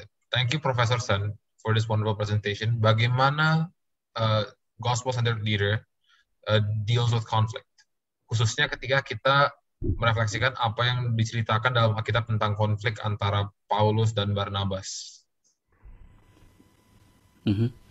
Ya, thank you Pak Samuel. Jadi bicara soal konflik itu saya pikir cukup lebar gitu ya secara topik. Kita harus melihat itu konflik yang bersifat task oriented atau person oriented. Itu dua hal yang penanganannya akan sangat berbeda. Dan seringkali kalau itu task oriented, maka yang perlu dipikirkan adalah bagaimana kita mengajak orang yang sedang berbeda pendapat dengan kita untuk melihat bahwa kita ini ada di tim yang sama gitu, menghadapi problem yang sama. Jadi yang kita sedang berkonflik itu sebenarnya adalah problemnya gitu ya. Ini contoh yang sederhana adalah waktu kita selesai pandemi mau kembali offline, in-person service gitu. Terjadi banyak pendapat kita di dalam kepengurusan di gereja tempat saya melayani. Kita juga berdiskusi cukup heated discussion gitu, when and how dan seterusnya. Tapi itu adalah task oriented conflict gitu ya. Dan research itu menunjukkan bahwa it's actually healthy untuk punya konflik-konflik semacam itu. Karena kalau semua setuju, setiap kali meeting semua setuju, nggak ada komen, nggak ada sanggahan, nggak ada perbedaan pendapat, itu sangat mengerikan sebetulnya. Karena yang kali terjadi adalah ada hippo mentality itu, highest paid person's opinion gitu ya, atau dalam konteks gereja mungkin bukan highest paid ya, tapi most spiritual person opinion or something. Itu bahaya sekali gitu justru. Nah, ada penelitian yang dilakukan oleh Amy Edmondson tentang psychological safety, dan itu satu research yang saya kira sangat baik. Dia menemukan di awal bahwa tadinya dia berpikir tim yang tidak punya konflik itu akan lebih efektif daripada tim yang selalu berkonflik gitu ya. Tapi ternyata isunya bukan berapa banyak konflik atau kesalahan yang mereka berbuat, tetapi adalah berapa siap mereka itu untuk belajar dari kesalahan dan konflik yang mereka hadapi, kemudian berubah. Jadi isunya bukan how many conflicts and how many mistakes, tetapi how do you deal with it as a team. Itu yang sangat penting. Ya. Nah, kalau kita lihat di dalam konteks Alkitab, Paulus dan Barnabas itu kan konflik di dalam strategi, cara mereka melihat pelayanan gitu ya. Tapi akhirnya mereka berdamai di akhir gitu ya. Dan dua-duanya dipakai Tuhan in their own way.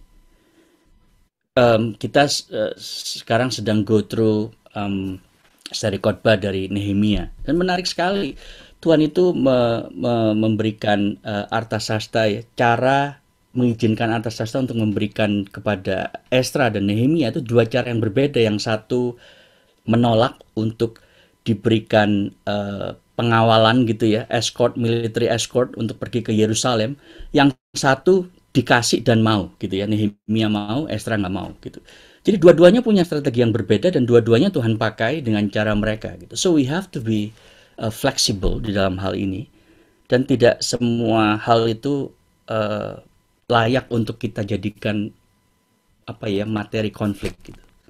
Nah, jadi itu test oriented konflik. Kalau ini masalah personality konflik, ini yang saya kira jauh lebih rumit gitu ya. Di dalam konteks Paulus dan Barnabas mungkin ada personality konflik, tetapi fokusnya itu di strategi.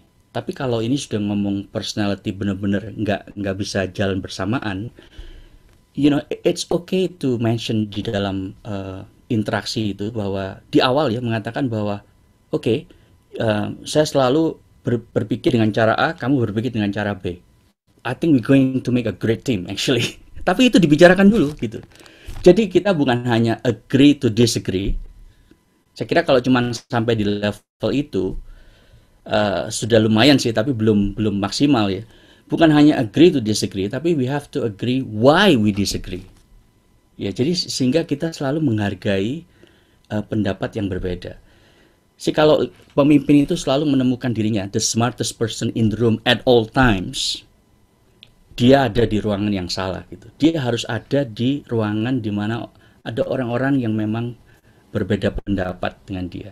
Nah, waktu saya berkata berbeda pendapat, berbeda approach, itu bukan berarti kemudian dia tidak punya gospel centered worldview dan mentality gitu. Saya pikir itu harus dikembangkan.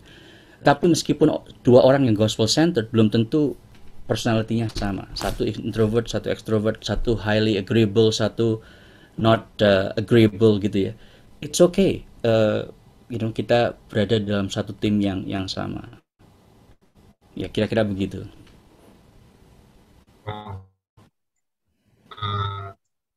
By the way, panelis lain, kalau ada yang mau chime in, mohon di chime in, atau enggak, saya akan terus hajar pertanyaan-pertanyaannya, soalnya tiba-tiba banyak. Ya, ini berhubungan dengan itu, kalau begitu kan ada salah satu budaya di Indonesia yang juga dipertanyakan di sini, bahwa kita tuh sangat segan untuk memberi kritik atau saran, dan konflik itu tuh kita kubur lah sebaik mungkin gitu kan. Dan budaya ini juga menciptakan pemimpin-pemimpin yang memang susah menerima kritik gitu.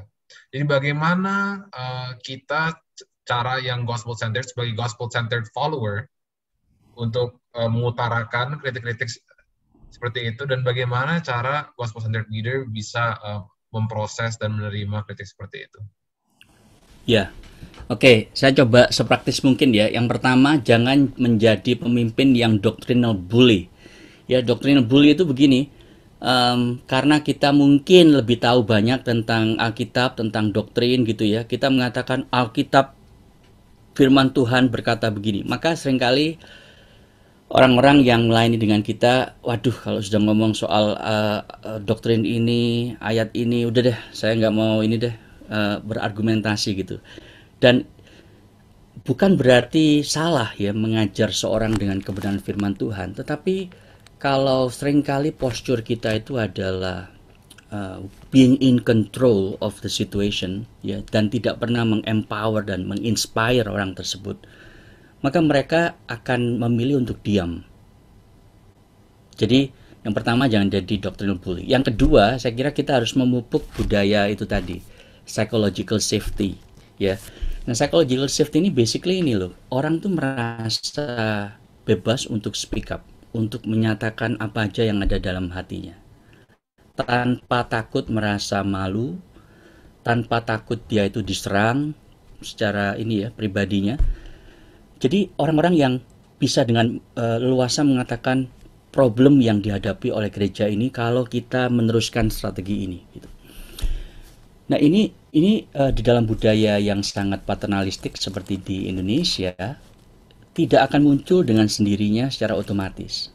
Harus dipupuk karena itu kontra budaya gitu. Tidak sesuai dengan budaya kita. Nah, caranya bagaimana? Caranya dengan memberikan mereka itu ruang gitu ya, mendorong mereka, bahkan kalau perlu on the side secara personal, one on one. Saya tuh kalau lihat kamu punya banyak sekali ide-ide yang baik, tetapi di dalam pertemuan, dalam meeting, seringkali itu nggak muncul. How can I help you? Ya, untuk bisa speak up. Dan mungkin bisa dengan misalnya kita mendorong dia untuk menulis dulu idenya gitu ya, atau dengan kita itu sengaja memberikan kesempatan bagi dia untuk bicara. Ya, dan kalau dia masih ragu-ragu, oke, ke orang lain dulu, nanti balik ke dia gitu.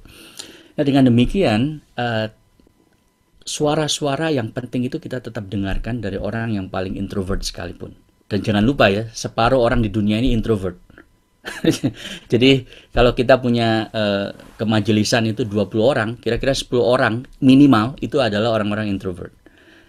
Ya, dan kalau mereka itu dengan leluasa bahkan sharing kesalahannya, dosanya apalagi, I don't think you will have issues ya, masalah dengan itu tadi, orang itu sulit mengungkapkan pendapat. Tetapi kalau image yang dimunculkan pemimpin itu adalah selalu bahwa kita ini harus jadi orang yang suci ya, yang benar, yang saleh gitu, dan kesalahan itu mengerikan karena akan dihukum Tuhan, kehilangan berkat dan seterusnya. Tentu orang nggak berani mengatakan itu gitu. Kalau orang itu hanya men-sharingkan dan membanggakan kehebatannya di dalam pertemuan-pertemuan seperti itu, tentu orang yang punya kelemahan, kegagalan akan merasa sangat kerdil kalau dia sharing itu, karena dia merasa dihakimi dan seterusnya. Jadi budaya-budaya seperti ini harus dikikis dan dipupuk. Ya, jadi itu ada beberapa step yang perlu dilakukan memang ya, tapi itu beberapa hal tadi. Kira-kira begitu Pak Samuel. Dan kalau boleh juga apa yang come to my mind adalah di luar juga dengan membantu member atau staff atau orang introvert untuk lebih berbicara dan lebih berani.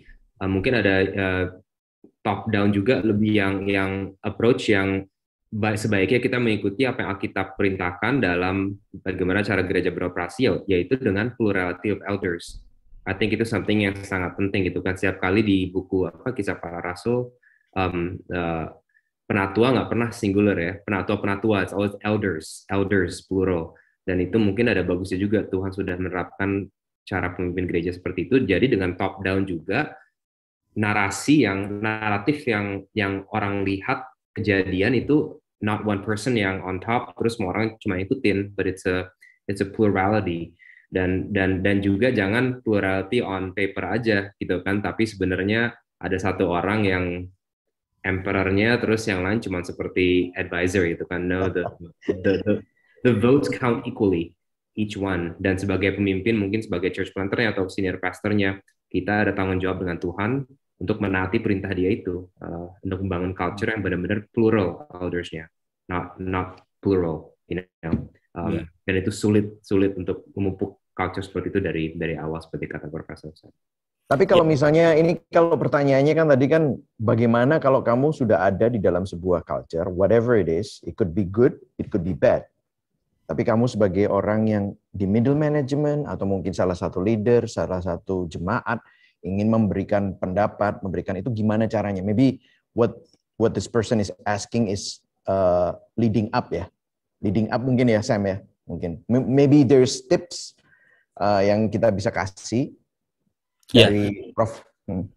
Jadi masalah ini kan stuck in the middle ini memang masalah yang cukup umum ya. Bagaimana kita nih di tengah-tengah kayaknya stuck gitu. Satu hal yang menolong adalah kalau kita punya relasi yang baik dengan pemimpin kita secara pribadi. Jadi kalau kita sendiri sudah punya ini ya, approach itu selalu pakai manajemen kebatinan, jangan-jangan dia begini, jangan-jangan dia begitu. Itu kan kebatinan namanya. Asumsi ya. Berasumsi yang seringkali salah gitu. Maka kita akan punya hermeneutics of suspicion gitu ya, sehingga akhirnya sulit berelasi dengan positif dengan orang tersebut. Saya pikir relasi itu penting sekali, apalagi di dalam budaya Timur ya. Kita tidak membiasakan diri dalam budaya Timur itu untuk berbeda pendapat di ruangan rapat kemudian keluar jadi teman lagi gitu, karena biasanya musuhan setelah itu. Tapi kalau di sini saya lihat itu lebih biasa gitu ya. Setelah kita berantem di ruangan rapat, keluar minum kopi dibayarin sama dia gitu kan. Jadi itu sesuatu yang kita perlu budayakan juga. Nah, saya pikir tips yang lain ya memang selain interpersonal relationship itu adalah mencoba untuk itu tadi selalu memberikan kesempatan yang sama kepada ini semua orang gitu ya. Jadi yang dirubah adalah sistemnya dan budayanya, bukan hanya orangnya gitu. Jadi dua hal itu yang saya kira penting. Dari sisi pemimpinnya, cara-cara untuk mengubah atau membentuk budaya itu adalah memberi teladan. Yang kedua misalnya dengan reward system gitu ya. Jadi reward system dan apa yang pemimpin itu perhatikan itu selalu akan menangkap atensi dari staff yang ada. Jadi misalnya begini ya, jangan cuman pemimpin itu punya apa namanya seperti suggestion box gitu ya, tapi dia harus punya satu mekanisme sehingga orang itu bisa datang kepadanya, bisa komplain, bisa mengeluh gitu ya. Memberikan kepada mereka itu izin untuk mengkritik dia. Dan ini harus disampaikan secara verbal dan berulang kali. Verbal dan berulang kali karena ini melawan budaya Timur. Jadi mengatakan gini, I'm made of flesh and blood, ya, saya terbuat dari darah dan daging, saya masih bisa berdosa, saya tidak infallible, itu sebab saya butuh kamu untuk mengingatkan saya, tapi tolong kalau ingetin saya itu dengan cara yang baik, cara Jawa gitu. Nah dengan demikian maka dia akan terlindung dari kejatuhan si pemimpinnya, dan orang yang dibawa ini juga bisa memberikan pendapatnya tanpa rasa takut. Kalau cara Batak boleh nggak, Sam? Cara Batak itu selesaikan di luar kalau kita. Bukan ngopi ya, keluarnya bukan ngopi ya. That's good, that's good. Iya, tapi tadi penting sih verbal dan berulang-ulang ya. Itu key phrases. Ya. Ya. Jadi ada strategi, ada postur pemimpin, tapi Tedor juga angkat juga ada struktur kepemimpinan kita juga harus menjaga kita dari apa ya, dapat power sendiri atau yang menjadi otoritas terlalu tinggi di mana dosa kita tuh lebih meresap ke proyek-proyek dengan kita. Kalau saya bisa tambahin ya untuk middle, karena I've been in the middle management for 20-something years in church system, di mana leading up itu kan nggak mudah ya. Kadang-kadang kita itu yang masih muda-muda ini habis baca buku, ikutan seminar, begitu dapat ide itu langsung menjadi suatu moral prerogative. Ini perjuangan gue, ini gue harus merubah gereja gue ini. Jadi akhirnya apa yang terjadi, kita jadi pahlawan kesiangan, padahal pemimpin kita ini masih nggak sure about your commitment, masih nggak sure about your heart and love for the word, even your. Jadi kadang-kadang mereka belum mengetahui dan nggak punya relasi, of course, seperti tadi Prof sampaikan. Tapi kadang-kadang kita memang jadi tukang kritik. Jadi masalahnya itu problem sih. Kalau kita langsung datang dan gara-gara buku satu yang kita baca, sedangkan our pastor probably have years and years of experience, sedangkan kita bilang, lu salah, lu harus begini, lu harus begitu. Kan itu kan repot kalau begitu. Kan kadang-kadang, makanya tadi caranya juga berbeda mungkin ya. So there are a lot of things that maybe mungkin menurut kamu nggak efektif, tapi kalau itu mungkin bukan dosa, and you're asked to do something, mungkin ada caranya untuk kita nunjukin, hey, I'm here with you, and then you show your commitment, you show your heart for the people, for the church, and after that maybe debrief.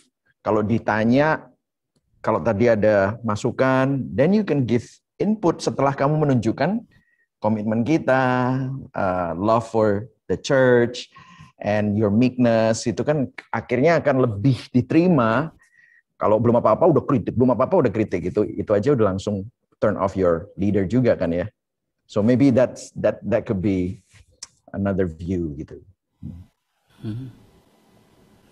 Dan seringkali juga orang kalau ada di posisi yang berbeda dengan pemimpin itu tidak memiliki viewpoint yang sama gitu. Itu yang gambar besarnya ya, the big picture ya. Ya, the big picture. Makanya kadang-kadang berbincang-bincang sama pemimpin kita, kadang-kadang kita, oh, I know where he's coming from, atau she is coming from. Oh, gitu cara mikirnya. Nah, aku ngerti sekarang gitu. Itu kadang-kadang nggak terjadi juga, langsung asumsi tadi dan menghakimi tadi dan menuduh, accusing itu juga jadinya problem. Budaya komunikasinya buat kita orang timur top down juga susah gitu kan, kita nggak ngerasa bisa ngobrol dan mungkin dari atasnya juga ngerasa we don't need to explain to you. Jadi itu emang counterculture. Ini mungkin ada pertanyaan last one kali ya. Ini sudah malam sekarang dan udah hampir jam 11 kali ya buat Profesor Sen sama Yosi. Jadi kasihan juga dan kita betul-betul berterima kasih. Thank you, Prof. Dari jauh-jauh dari Australia di sini benar-benar memberkati dan sangat penting, tidak bisa saya tekankan seberapa pentingnya ini buat kita sebagai orang Indonesia untuk mencerna benar-benar bagaimana bisa menjadi pemimpin yang terpusat kepada Injil kan. Karena memang kepemimpinan yang tidak terpusat pada Injil itu dampaknya itu bisa membekas sekali dalam satu pelayanan, bahkan dalam hidup seseorang yang susah dihapuskannya. Hanya darah Kristus yang bisa menghapuskannya. Ini ada pertanyaan. Jadi kita tadi sering berbicara dalam konteks gereja, di mana mungkin orang-orangnya tuh semuanya tuh minimal agree tentang the gospel gitu.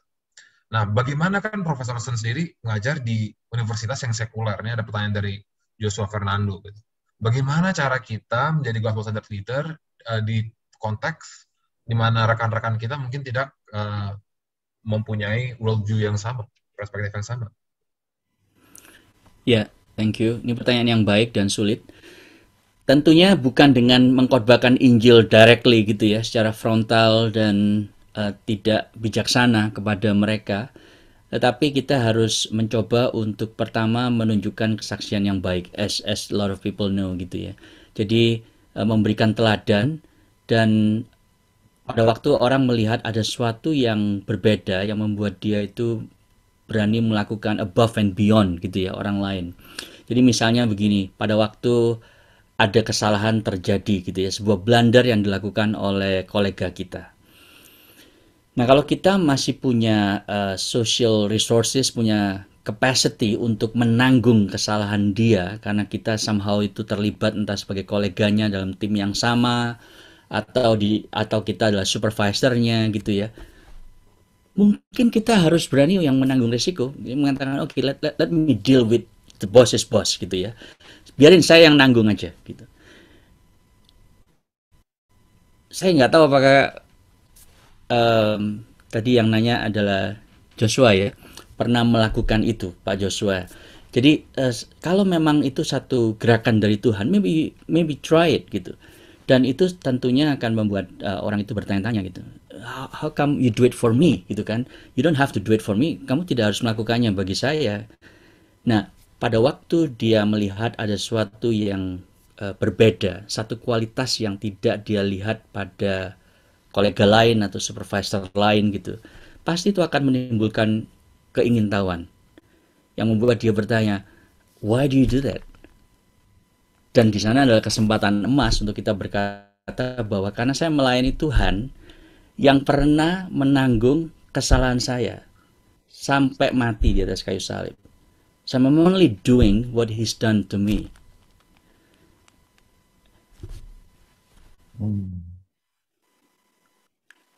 Itu satu hal yang saya pikir kita perlu doakan. Ada kesempatan-kesempatan yang Tuhan bukakan seperti itu untuk kita menyatakan sebuah gospel-centered attitude, ya, gospel-centered decision yang membuat orang itu at least 1 meter lebih dekat kepada Kristus, bukan 1 meter lebih jauh. Ya. Jadi intinya Injil itu tidak bisa tidak, pasti akan terlihat dari cara kita memimpin, cara kita treat other people, cara kita respon terhadap suatu situasi, masalah, sehingga itu akan menggelitik orang untuk bertanya kepada kita, why are you doing this? This is so countercultural, counterintuitive gitu ya. Itu yang menjadi poinnya. Ya. Kita harus coba berpikir secara micro behavior sebetulnya. Itu yang selalu menolong saya ya, karena penelitian saya banyak ke micro behavior. Jadi kita nggak ngomong sesuatu yang bagaimana memimpin supaya orang itu berubah. Itu pertanyaan yang sangat generik dan susah gitu ya. Tapi kalau kita ngomong sesuatu yang sangat micro, di micro level, gimana ya supaya orang itu bisa melihat perspektif orang lain, bukan hanya perspektif dia aja. Nah, itu sudah sangat spesifik. Bagaimana saya menolong dia dengan gospel centered means supaya dia bisa punya perspektif taking yang berbeda. Nah, kalau kita mencoba berpikir di level mikro seperti itu, dan ada banyak sekali kejadian setiap hari, small moments, instances di dalam tempat kerja, interaksi dengan orang lain, yang membuat kita harus bertanya, how should I respond to that question? Bagaimana saya deal dengan pertanyaan dia? Bagaimana saya menolong problem dia? Nah, kalau kita terbiasa untuk punya mindfulness, awareness gitu ya. Bagaimana saya merespon ini tidak dengan moralistik, tidak dengan sekuler nasihatnya, tapi gospel centered. Jadi biasakan berpikir secara micro. Amin. Amin. Wow. Itu saya teringat kata-kata Tuhan Yesus bahasa Inggrisnya, he who is faithful in the little is faithful in the much, gitu kan. Ya, don't have these terlalu banyak visi-visi besar kalau hal-hal kecil kita masih susah untuk setia. Ya kan. Satu eksperimen lah ya yang saya lakukan itu di kelas saya, yang tentunya banyak orang yang mayoritas saya kira bukan Kristen, adalah meminta banyak middle managers ya yang di kelas itu untuk mulai membuat kopi dan teh untuk anak buahnya, untuk staffnya. Wow. Nah, saya challenge mereka begitu. Jadi beberapa coba gitu ya. Jadi itu hari Jumat, lalu mereka hari Seninnya coba. Kita nggak ketemu lagi sampai next week-nya gitu. Waktu mereka report, mereka bilang begini, hari pertama saya menawarkan kopi dan teh, nggak ada yang angkat tangan gitu untuk dibuatin. Karena curiga kan, ini pasti ada udang di balik kopi gitu. So no one actually said, yes, please make me a cup of tea. Hari kedua dia tanya hal yang sama lagi. Saya mau buat kopi dan teh nih, ada yang mau sekalian saya buatin? Ada satu yang nanya. Lalu dia tanya lagi, oke, kamu apa? Just tea. Pakai susu, pakai gula, berapa? Dia bilang, oh enggak, black tea aja. Karena sungkan, kalau minta banyak gitu kan. Nah, hari ketiga dia tanya lagi. Oke, ada yang mau teh, kopi saya buatin. Terus ada 2 orang yang angkat tangan gitu ya. Nah, sekarang mulai pakai variasi. Saya pakai gula, saya pakai susu. Susunya yang skim milk dan seterusnya. Di hari keempat dia tanya lagi. Tapi ada sesuatu yang berbeda terjadi di hari keempat. Karena ada seorang yang bilang gini, you have served us for 3 days. Let me do it today. Jadi ada orang lain yang kemudian ngambil notes gitu, dia tanya kepada yang lain. Hari kelima, si pemimpin yang awal tadi juga nanya lagi kan. Dia bilang, I think it's my turn today. Nah, dia melaporkan di kelas bahwa yang menarik adalah dinamika tim saya itu berubah dengan sebuah inisiatif kecil yang saya lakukan, yaitu menawarin buat kopi dan teh. Nah, saya pikir ini nggak ada kaitannya dengan gospel centrality, tidak ada kaitannya dengan being a Christian gitu ya. Cuman sebuah eksperimen kecil untuk selalu memperhatikan kebutuhan orang lain, mendahulukan kepentingan orang lain, and it does make a positive effect gitu. Nah, bayangin kalau semua orang Kristen secara kreatif berpikir gitu ya, how can I serve people in such a way? Mereka itu tertarik kepada mengapa saya melakukan itu, tertarik kepada motivasi, bahkan tertarik kepada the who, ya, siapa yang ada di balik apa yang saya lakukan. Profesor San, ini Sam langsung minta saya Gojek Starbucks, ini gimana nih, Profesor San? Langsung aplikasi dia.